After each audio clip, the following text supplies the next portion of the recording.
सब ननद वाले काम हैं। आप लोगों ने ननद भाभी का चटपटा रिश्ता तो देखा ही होगा। आप ये तो बहुत अच्छे से जानते होंगे कि ननद भाभी के बीच में कितनी नोक-झोंक होती है। ऐसा ही रिश्ता साधना और प्रिया का था। साधना ने अकेले ही अपनी ननद का पालन पोषण किया था, क्योंकि जब साधना की शादी हुई थी तभी एक एक्सीडेंट में उसके सास ससुर चल बसे थे। और तब से साधना ने प्रिया को अपनी छोटी बहन और बेटी की तरह पाल पोस कर बड़ा किया। साधना अपनी ननद प्रिया से बेहद प्यार करती थी। ऐसे ही एक दिन साधना गैस पर चाय चढ़ाती है, तभी उसका पति उसे आवाज लगाता है। साधना, साधना, मेरा वॉलेट किधर रखा है? कितनी देर से ढूंढ रहा हूँ, अब तक नहीं मिला। वहीं रखा होगा मोहित जी, आप देखिए तो। अरे यार, नहीं मिल रहा। एक बार तुम यहाँ आकर देख लो ना। तुम ढूंढ दोगी तो कुछ हो जाएगा। हे भगवान, न जाने मुझे कैसा आदमी मिल गया है जो अपना सामान ना तो खुद रखता है और ना ही खुद से ढूंढेगा। इतना बोलकर साधना बाहर हॉल में बैठी प्रिया के पास जाती है और उसे कहती है, प्रिया, मैंने चाय रखी है, जाओ तुम चाय देख लो। मैं तुम्हारे भैया का कुछ काम है वो करके आती हूँ। और देख लेना कहीं ऐसा ना हो कि इस फोन के चलते तो मेरी चाय जला दो। साधना प्रिया से बात कर रही थी, लेकिन प्रिया अपनी भाभी को कोई जवाब नहीं देती। ये देखकर साधना अपनी ननद को हिलाते हुए एक बार फिर कहती है, प्रिया, तुम सुन रही हो ना मैं क्या कह रही हूँ? हाँ हाँ भाभी, मैं सुन रही हूँ, आप जाओ, मैं चाय देख लूंगी।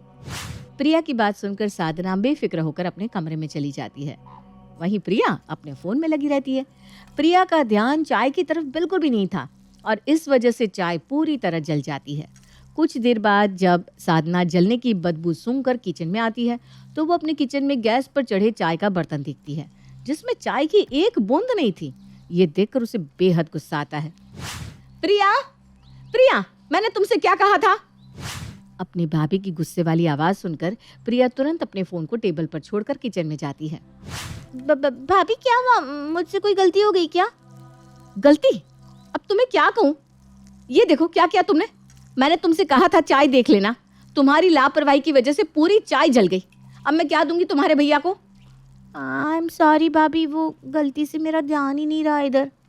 मैंने तुम्हें कितनी बार कहा है कि तुम फोन की दुनिया से बाहर आ जाओ, लेकिन तुम मेरी एक नहीं सुनती। और देखो, तुम्हारी लापरवाही की वजह से चाय तो गई, साथ ही साथ चाय वाला बर्तन भी जल गया। भाभी, अब आप गुस्सा क्यों कर रही हो? गुस्सा करने से सब ठीक थोड़ी ना हो जाएगा।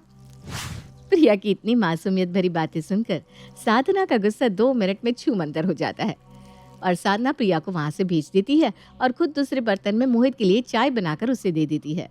समय यूं ही गुजरता है और गुजरते समय के साथ प्रिया और साधना के बीच इसी तरह नोक झोंक होती रहती।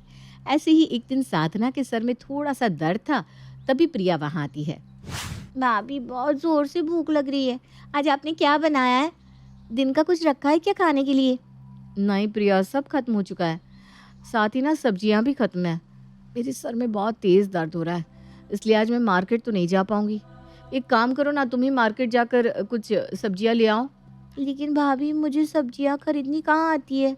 कहीं ऐसा ना हो कि मैं खराब सब्जियां लेकर आ जाऊं। अरे मुझे पता है प्रिया, तुम खराब सब्जी लेकर नहीं आओगी। जाओ ना प्लीज, लेकर आओ ना, मेरे सर में बहुत दर्द हो रहा है। ठीक है, मैं ले आऊंगी। अब आप ना इतना मुझे प्लीज़ प्लीज़ मत कहो, मुझे अच्छा नहीं लगता। आप मुझे इतनी रिक्वेस्ट क्यों कर रही हैं? प्रिया साधना की बात मान जाती है और मार्केट चली जाती है सब्जी लेने। वहीं साधना अपने घर में अपने सर पर कपड़ा बांधकर रेस्ट करने लगती है। कुछ घंटे बाद प्रिया अपने हाथ में ढेर सारा सामान लेकर आती है। भाभी, मैं आ गई फ्रूट्स लेकर। प्रिया के मुंह से फ्रूट्स का नाम सुनते ही साधना एकदम से उठकर बैठ जाती है। फ्रूट्स? तुम फ्रूट्स लेकर आई? हाँ भाभी, आप ही ने तो कहा था फ्रूट्स लेकर आने के लिए। आपके सर में दर्द हो रहा है, आप खाओगे तो आपको अच्छा लगेगा, इसलिए मैं लेकर आ गई। अरे यार, मैंने तुम्हें फ्रूट्स लाने के लिए नहीं कहा था, तुम्हें सब्जियां लाने को कहा था प्रिया। अब मैं तुम लोगों को रात के खाने में फ्रूट्स काट के दूं क्या? अरे प्रिया, कब सब्जी होगी, कब बड़ी होगी? अगर तुम्हारा यही हाल रहा ना तो तुम्हारे ससुराल वाले तुम्हें बहुत सुनाएंगे। क्या भाभी, आप भी ना कुछ भी बोलती हो। अभी मेरी शादी को बहुत टाइम है और जब मेरी शादी होगी ना तब की तब देख लूँगी। पर फिलहाल तो आप हो ना। मैं कुछ भी गलती करती हूँ तो आप संभाल लेते हो। अगर इन फ्यूचर गलती मेरे से हो गई ससुराल में तो भी मैं आपको फ़ोन कर दूँगी, आप मुझे समझा देना। प्रिया की ऐसी बातें सुनकर एक बार फिर साधना पिघल जाती है और मुस्कुराती हुए उसे गले लगा लेती है। तुम्हारी बातों से ना मैं पिघल जाती हूँ, पर इसका मतलब ये नहीं कि हर बार तुम गलतियां करोगी। आखिरी बार तुम्हें माफ कर रही हूँ, इसके बाद कोई गलती मत करना, समझी? ठीक है भाभी, मैं आगे से कोई गलती नहीं करूँगी। लेकिन अब हम सब्जी का क्या करें? सब्जियां तो है ही नहीं घर में, खाना कैसे बनाएंगे हम? तुम उसकी चिंता मत करो, तुम्हारे भैया है ना, तुम्हारे भैया को फ़ोन करके मैं उनसे सब्जियां मंगवा लूँगी, या फिर आज हम बाहर का ही खाना खा लेंगे। पर अगर भैया को पता चल गया कि मैंने इतनी बड़ी गलती की है तो मुझ पर बहुत गुस्सा करेंगे ना।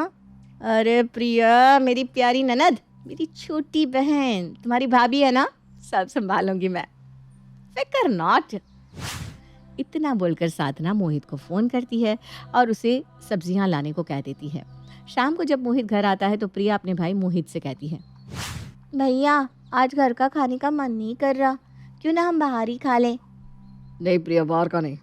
वैसे भी तुम बहुत जल्दी बीमार पड़ जाती हो, इसलिए तुम्हें बाहर की चीज़ें नहीं खानी चाहिए। अरे मंगवा लीजिए ना मोहित जी, मेरा भी बहुत मन कर रहा है, और वैसे भी कभी कभार बाहर का खाने में कोई बीमार नहीं पड़ता। और मेरी ननद अब ठीक हो चुकी है, वो बीमार नहीं पड़ती क्योंकि अब वो बड़ी हो चुकी है।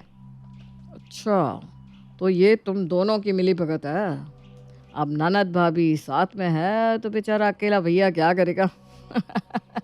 चलो मंगवा ही लेते हैं। इतना बोलकर मोहित अब बाहर से खाना ऑर्डर कर देता है। ऐसे ही हंसी खुशी के साथ उनके पल कटने लगते हैं। समय गुजरता है और समय के साथ प्रिया की उम्र शादी लायक हो जाती है। ये देखकर मोहित अपनी पत्नी साधना से कहता है, साधना, मैं क्या कह रहा था कि प्रिया की उम्र अब शादी लायक हो रही है, क्यों ना समय से पहले उसके हाथ पीले कर दिए जाए। हाँ मोहित, अब बिल्कुल सही कह रहे हैं। अब हमारी प्रिया बड़ी हो गई है, हमें उसके हाथ पीले कर देने चाहिए। लेकिन प्रिया मानेगी? मैं उससे बात करूंगी ना, आप लड़के देखना तो शुरू कीजिए। साधना प्रिया से उसकी शादी की बात करती है, लेकिन प्रिया शादी के लिए अभी पूरी तरह तैयार नहीं थी। लेकिन वो अपनी भाभी से बेहद प्यार करती थी, इसलिए अपनी भाभी की बात काट नहीं पाती। भाभी मैं आपकी बात नहीं काटूंगी, आप रिश्ते देखना शुरू कर दीजिए। लेकिन हाँ, मैं उम्मीद करती हूँ कि आप मेरे लिए कोई गलत घर नहीं ढूंढेंगी। प्रिया की ऐसी बातें सुनकर साधना के चेहरे पर एक मुस्कान आ जाती है और वो प्रिया के लिए जोर शोर से रिश्ते ढूंढने शुरू कर देती है। समय बीतता है और बीतते समय के साथ प्रिया के लिए एक रिश्ता आता है। साधना, ये देखो, ये लड़का घर परिवार से बहुत अच्छा है, इसका फैमिली बैकग्राउंड भी बहुत बढ़िया है, अच्छा कमाता है, हमारी प्रिया को ये पलकों पर बिठा कर रखेगा। अगर ऐसा है तो देर किस बात की, बुला लीजिए लड़की को घर। साधना और प्रिया की मंजूरी मिलते ही अगले दिन लड़के वाले प्रिया को देखने के लिए आते हैं, जहां लड़के वालों की साधना काफी खातिरदारी करती है।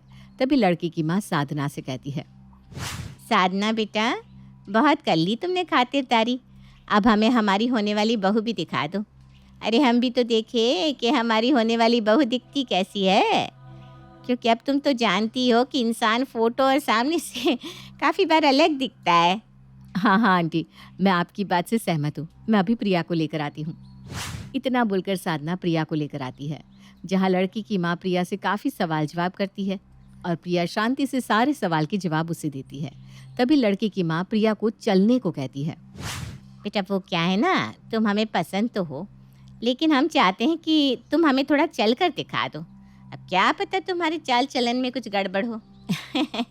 अरे हमारी भी तो रिश्तेदार हैं, अगर तुम में कुछ खराबी होगी तो वो हमें ही बोलेंगे।